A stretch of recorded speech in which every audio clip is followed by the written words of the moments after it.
far-right AfD. The party is becoming more popular in the polls and recently had its first local election victory.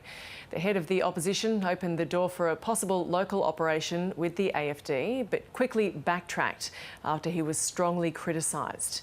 This week, the AfD will hold its federal party conference to plan its future strategy. And for more on this, I'm joined by Deutsche Welle correspondent Thomas Sparrow. Thomas, how big is the controversy in Germany after those remarks by the opposition? It is a very big controversy indeed here in Germany after Friedrich Merz. He's the head of the opposition here in Germany, the head of the CDU Conservative Party, opened the door in an interview for a possible cooperation at a local level with the AfD.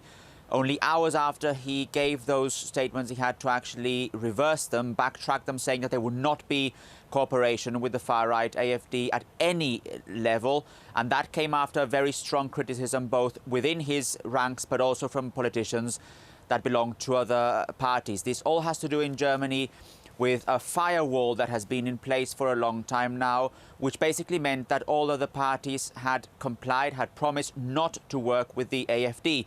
But as the AfD has gained momentum, as the AfD has become more popular also in the polls, as the AfD has won its first two local victories, the discussion has now actually strengthened in Germany as to how other parties, if at all, should cooperate with the AfD. There are those who say that the ban should still be in place, but others say that it should be a more pragmatic decision based on a case-by-case basis. And can you give us some context, Thomas, just to how large is the far-right in Germany? The far-right AfD was actually founded 10 years ago, so it's a relatively young party, and it became more and more popular after the migrant crisis in 2015 and 2016, and it profits normally, or it benefits from the fact that Germans are dissatisfied, are very worried about the current political situation in the country. And in recent weeks, in recent months, several polls have shown that the AfD, its popularity has grown. In fact, it is now second in the opinion polls behind the Conservatives.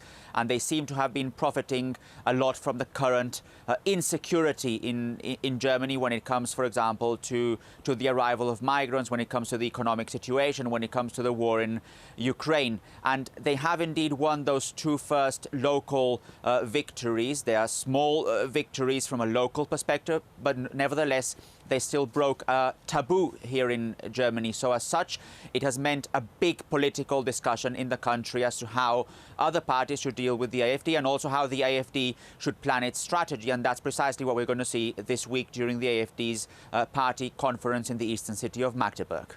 And what's the broader European context? I mean, is this issue also being discussed elsewhere in Europe? Absolutely, this issue is also being discussed elsewhere in Europe, not only how to deal with far-right parties that in many countries are also on the rise, but also what kind of limitations there are to that popularity of far-right parties. We saw the issue of limitations only very recently in the election in Spain with the Vox party there, but we've also seen similar debates in other countries around Europe. However, what makes the German case particularly sensitive, what makes it particularly controversial, obviously has to do with Germany's very troubled history also. So any issue here in Germany with the far right tends to be very controversial because of Germany's troubled past. But in general, it is a debate that we're also seeing around Europe at a time when many citizens in the continent are concerned and when far-right parties in several countries are actually on the rise. Deutsche Welle correspondent Thomas Sparrow, thank you. An international team has begun siphoning oil from a decaying tanker near Yemen, described by the UN as a ticking time bomb. The supertanker has been moored off the Red Sea coast for more than 3 decades. The war in Yemen caused the